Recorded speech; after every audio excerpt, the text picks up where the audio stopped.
Going on, everybody? Doc and Sloth, we're back for Rocket League action and covering quite a few different things today in the Rocket League world. So we're going to talk through the RLCS championship schedule that we got matches going on this weekend. So we'll cover both sides of that, and we'll watch this crazy shot go in. And then we'll also just talk about a couple other things in Rocket League. There was a recent patch update, just some fixes and things that happened, and we'll cover all that. So, Sloth, how are you feeling about the regional championships? Yeah, the regional championships are going to be bananas. I think that's Spanish for bananas. I'm not sure though. I don't think that's right. I don't often pay attention when I'm learning things. Yeah, it's going to be super interesting, especially on the NA side. We're going to have a matchup of really fan favorite Titans. We're going to have NRG going up against Rogue, and it's going to be super cool. Personally, I like a few of the guys from Rogue, but having Insolences be a starter for them is what I call a deal breaker. Kind of not a big fan of his after kind of some of the drama, I would say, from last year. And I'm a big fan of NRG. Fireburner, I think, is the probably the least respected player, the most underrated player, probably in the world. Does not get enough credit for his 50-50s and all that stuff. He's just a super smart player. So that's going to be the one that we're going to see coming right out of the gate. We're going to see the fan favorite matchup. I think the Rocket League website actually called it the Heartbreaker game in NA because it's fair point. I think it's going to break a lot of hearts either way. But it's going to be really cool to see. As you probably know, Cloud9 and G2 have actually already cemented their spots at LAN. So they're already going. G2 will not have another embarrassing time where they are favored to win it all and don't even make LAN. It's kind of been my joke all season and for the past 2 years now. The only thing you can rely on G2 about is to not be able to rely on them. But they showed up. JNaps looked really good. They in this last week of league play and stuff to really cement it. So really excited for that. The other side I think is going to be a lot less of kind of the games to watch, but we're having Ghost go up against FlyQuest. I don't believe Sad Jr. has ever missed a LAN, so we'll see if he can keep that going with FlyQuest, or if Ghost, who has been inconsistent but impressive, we'll see if they can kind of keep that whole thing going there. I really wish that I could have finished that. That should have happened. I'll take care of that for you. Well done. I'll just tap this I've been playing right on in. I've been playing a lot of ones, and the dribbles are getting better. And it's guys, if you've never tried to talk and explain something, especially to try to remember like matchups and things like that, and players on teams while you're playing, try it. It's so incredibly difficult. My stupid little tiny brain can't handle it, and play at a decent level at the same time. And neither can Docs. I wasn't even talking. It is going to be really interesting. I think that Europe is still going to be really fun to watch, but I think Europe is going to be a little bit more, how should I say, predictable, I guess. You have Mocket going up against, I believe, Excel. And to me, I know Excel has kind of raised some eyebrows, and they've done pretty decently, at least in the league play portion of this year. But they're not Mocket. Mocket has looked pretty strong when they've played well as a team, and if there's any time that they're going to pull it together, it's going to be regionals and LAN. Yeah. So sure. Bashy's always dangerous at LAN. He's always going to push his way to get there, and he's got a good supporting cast around him. I mean, I think he and Fairy Peak are definitely going to be that new kind of wombo combo, fearsome duo that we see in a lot of places like Jacob and Fireburner and folks like that. Who used to be Remco and Maestro before they made us sad. But that's that's going to be, I think, a pretty easy one to call, at least from my perspective. I think Moffitt is going to do pretty well there. And then the other side will be pretty sweet. The other side is Gale Force and Flipside. Um, Flipside has not particularly done well this year in league play, and they didn't particularly do well in league play last year either. But I think they just have less excuses now because Mystic took care of the third spot there for Greasy, and I think there's no comparison between those two players. Mystic is just far and away a much better player. So it'll be interesting to see there. I think that is a little bit closer of a matchup, but I think at least half of that bracket should be extremely easy to call.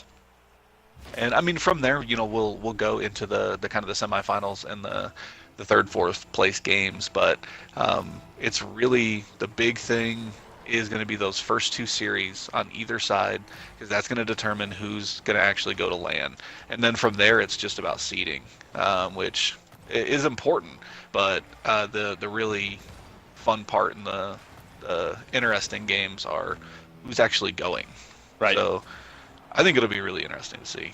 Yeah, it's going to be really good. What I do want to do is actually cover the matchups and the actual schedule. So as always, we'll start off with Saturday play.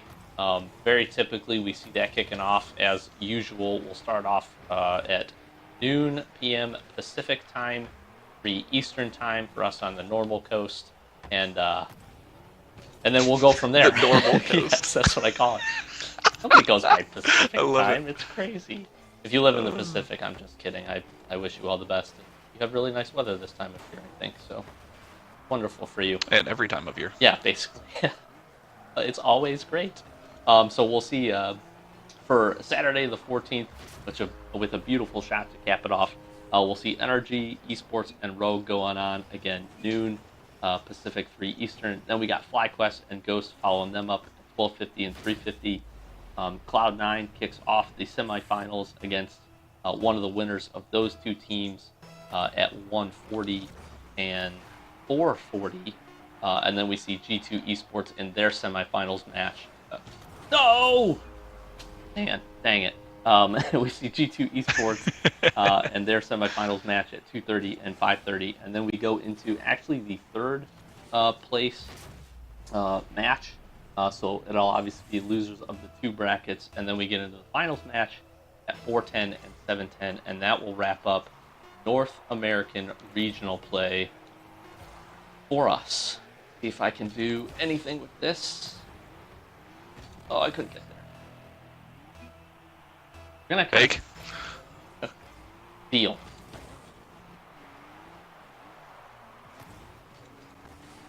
Ooh, that was a good hit. I would love extra boost. I would love to. Oh, I would love to read the rest of these times, but I think I'm gonna focus on this match really quickly. I think the match doesn't count unless you read them at the same time. It's kind of hard. I'm hoping you'll score this, and it'll be over. Okay, deal. Yes. So for the European region, you'll see this up on screen. That kicks off on Sunday, the 15th. Again, kicking off pretty standard times, 9 a.m. Pacific, 12 Eastern. First match we got is Excel versus Moffitt, and then following them up 50 minutes later, Gale Force Esports and Flipside Tactics. Then we get into the semifinal games with Method kicking off against their to-be-determined team at 10:40 Eastern, 10:40 Pacific, 1:40 Eastern, and then following them, PSG Esports in their semifinals match at 11:30 Pacific, 2:30 Eastern. Then we get the third place game again, two teams to be determined, obviously based on winners and losers, and then we get into the finals match for the day, and that will wrap up European regional play. So, as always, just a jam-packed weekend of Rocket League, and I would say, obviously these teams have proven their worth and proven their capability to win. So, of all of these, it sounds like we're going to have some of the best matchups that we're going to see probably all season at this point, up until we start getting really down to the nitty-gritty in the finals. So, it's going to be good. As always, fan rewards will be live. Make sure that you've linked your PSN, your Xbox, your Steam account to your Twitch account. It'll be all on Rocket League's official Twitch website. So we'll put the links for all that stuff in the description. And yeah, should be some really good league play this weekend. Yeah, I'm excited. It is actually going to be a really cool time. I think the most parity that we've ever seen, if I'm not mistaken. These big teams like Flipside were struggling, and Team Envious didn't even make it to regionals, so the defending champions are no longer in it. Things like that. We've got a lot of parity, and we've got a lot of cool things, and we're going to see at the very least a brand new champion. So we're not going to have a repeat. So it's going to be really interesting to see, man. I'm actually really excited to see what Method can do in a LAN stage, and folks like that. Yeah, what's interesting, I'm looking at the statistics too and the stats for the season. And as we've said, it is really even across the board on how the matches have end up setting up. We don't have any team undefeated. Each team essentially having a loss, which is interesting as well. So 6-1 across the board. It just, your third place teams are both 5-2 on both sides of the bracket. So it's going to be really interesting. It's going to be some good Rocket League for sure. Well, put you on the spot. Who do you have winning it all? Not just regionals, but when it comes down to it, it comes down to LAN over in DC. So we can start watching them now. Who do you have? Man, I was thinking about this, and I haven't quite watched, especially last 2 weekends or so, as much as I would have hoped. That's a tough one. I really like Cloud9. I don't know. They've been kind of the team I would probably cheer for in the background. Just kind of hoping that they were going to pull it out, and I've seen some pretty impressive play throughout the season from them. So I think they're obviously one of the top favorites, obviously being at the top of their bracket. So my money's probably on them. I'm gonna go with that. I'll stick to the guns on this one. I like it, and I would actually love to see PSG versus Cloud9 in the finals. I think that would be amazing because Cloud9 is super fun to watch, and PSG have become really big fan favorites at the same time as well, just because they're really fun to watch, and the young guy Bluey, folks like that. So I'm gonna say PSG just for a little bit of parity, and I'm gonna put we'll put a little wager on it. We'll put a few accelerator crates or something like that that we'll pay out to the winner. So we'll see how it goes, but we'll start with regionals. That's a good place to start at the beginning. So regionals are this weekend. As Doc explained the schedule, but we'll go ahead and throw the link in the description to the RLCS page as well. Yep, for sure. I don't know if we wanted to jump into another. We do have some update things to talk about, although it's not super inclusive. There was a mini update that did occur, really more focused on the balancing side of things. Their community did come out and kind of express some concern with some of the new maps, specifically Farmstead and Champions Field Day, some of the brightness issues. So Rocket League actually had a patch, an update just the other day, and actually fixed a lot of this. There was also some issues with some Xbox and I guess a cross-platform just issues with some of the update and some bugs that they worked out and ended up working on. So the majority of the update, again, was more of a hotfix type thing. I will say I haven't played Champions Field in the day yet. I will say, now that I think about it, it was pretty bright. So that was obviously not a preferred map, and I'm screwing this up already. But I think Farmstead was one that most people noticed too, just based on the background light and how it was so lopsided as far as based on what team you are and what team you kicked off and what side you kicked off from. And it seems like they fixed a lot of that. They did a lot of work on the grass. I didn't know the grass in these fields was so important, but I guess just like in regular soccer, the type of grass is extremely important. Yeah, dude, you get crabgrass growing, and you're in trouble. It's not good news. I'm telling you that. The grass texturing was one of the biggest things in the update. So, I mean, heck, we're playing in outer space and we got portions of grass here, so it must be important. Yeah, I mean, that actually brings up the good point of how do you get a groundskeeper in space? Well, how do you get cars in And space? is he then a space? Is he a space keeper? Is he no longer a groundskeeper? I don't know. We're asking the real questions here. I really want this little unicorn card. Banner thing. I would totally use it. It's pretty awesome.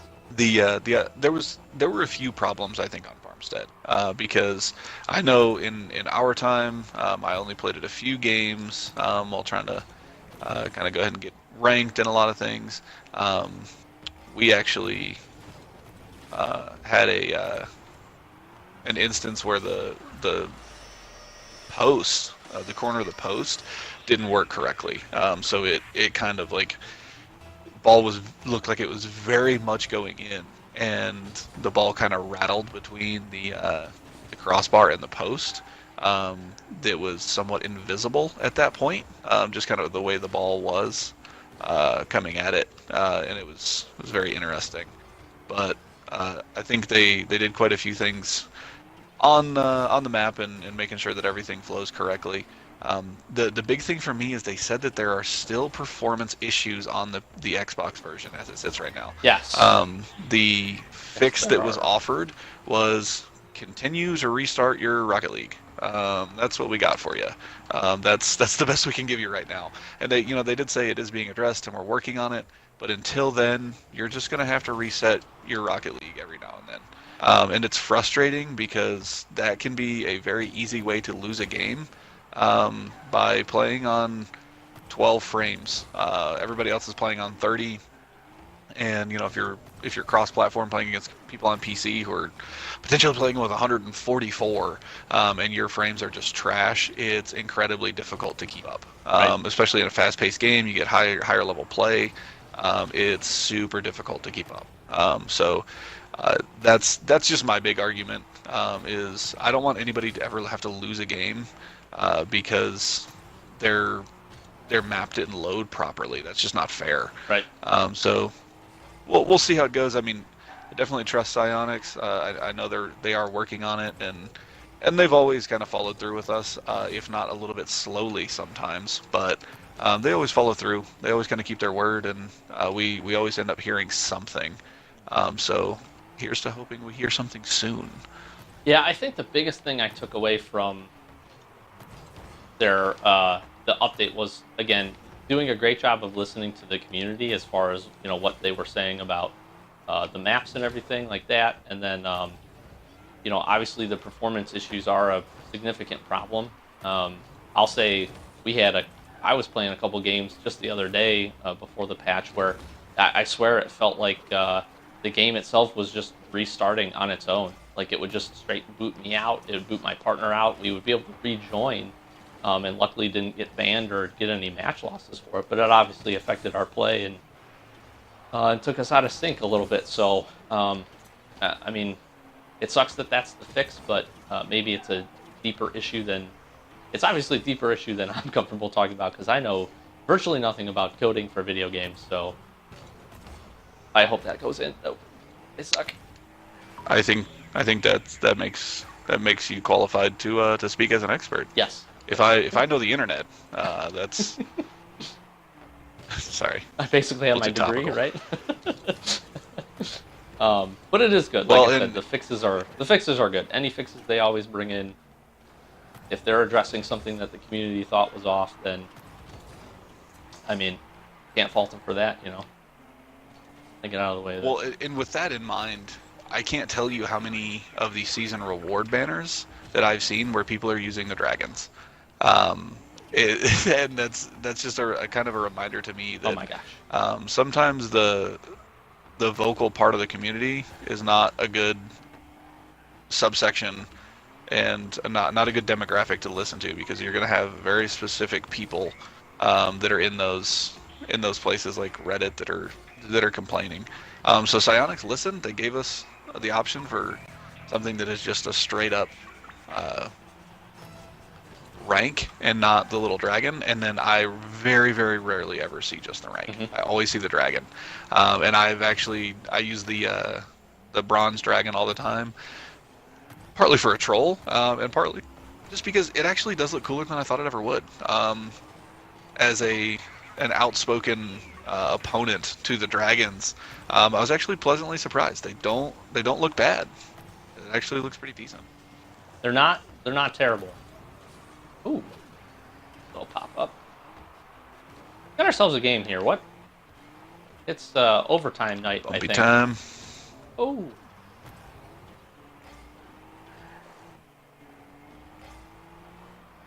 Yeah.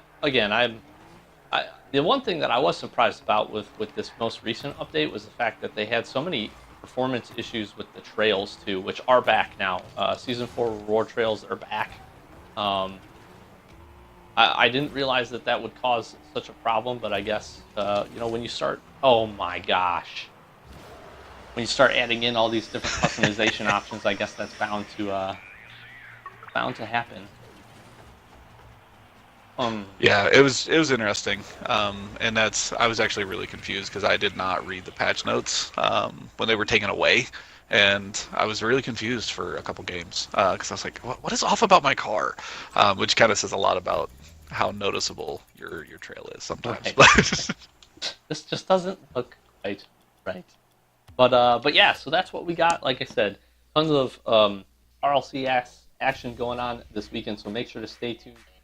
Go out, get some really sweet rewards for yourself, and then just try and keep everybody up to date on everything going on in the Rocket League community.